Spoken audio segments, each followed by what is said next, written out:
Dalam video ini, kita akan bercakap tentang 10 robot dan armor mecha dalam dunia Boboiboy dan Mechamato. Yang pertama adalah Mecha Gentar atau nama lainnya Golem Gentar.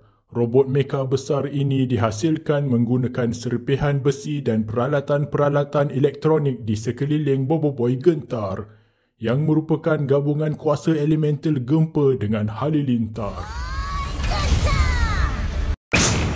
Seterusnya adalah Mega Mechamato. Ini adalah transformasi yang dibuat oleh Amato sewaktu berlawan dengan Grakakus, hasil mechanization Mechabot ke atas helikopter milik syarikat D-Star. Semenjak itu, banyak lagi transformasi besar pernah dibuat oleh Mechamato dalam episod-episod bersiri. Seterusnya adalah suit prototype Maskemana. Sebuah projek rahsia Encik Aman untuk kegunaan Maskemana. Sut besar ini disimpan dalam bilik makmal rahsia bawah tanah syarikat D-Star. Akan tetapi malangnya, si alien bernama Chachix berjaya menggodam sut ini dan menggunakannya untuk kejahatan.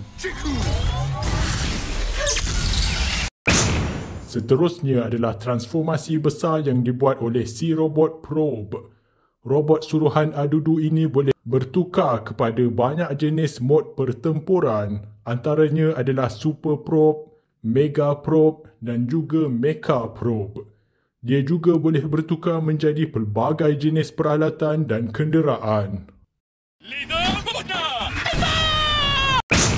Seterusnya adalah kapal angkasa sampah milik Adudu yang boleh bertransformasi menjadi robot bernama Sampah Bot. Dan ianya bertambah kuat lagi hasil penyaluran kuasa Boboiboy dan rakan-rakan ke atasnya dengan mod terhebat bernama Sampah Bot Wing X di mana ia boleh terbang dengan kuasa sayap bayang milik Fang. Seterusnya adalah Ijojo dengan pelbagai sut-sut armor berwarna merah beserta sut mekanikal yang lebih besar bernama Sambal. Dan juga robot tempur besar yang diberi nama Petai yang lebih kuat daripada Probe milik Adudu.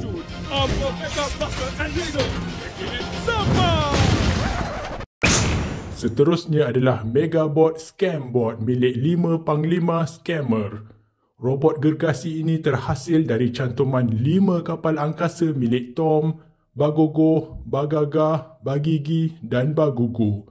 Robot inilah yang digunakan untuk bertarung dengan Sampah Bot milik Adudu.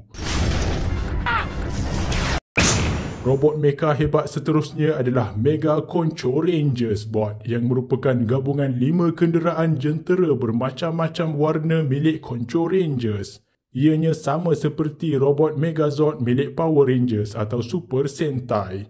Selain itu, saudara-saudara mereka yang terdiri daripada robot-robot Concho yang lebih awal datang ke bumi pun boleh bergabung tubuh badan mereka menjadi Mega Concho yang besar. Seterusnya adalah mana-mana lagi robot dalam siri Mechamato yang boleh melakukan transformasi gabungan menjadi robot lebih besar. Contohnya seperti 5 robot Itik Quacky.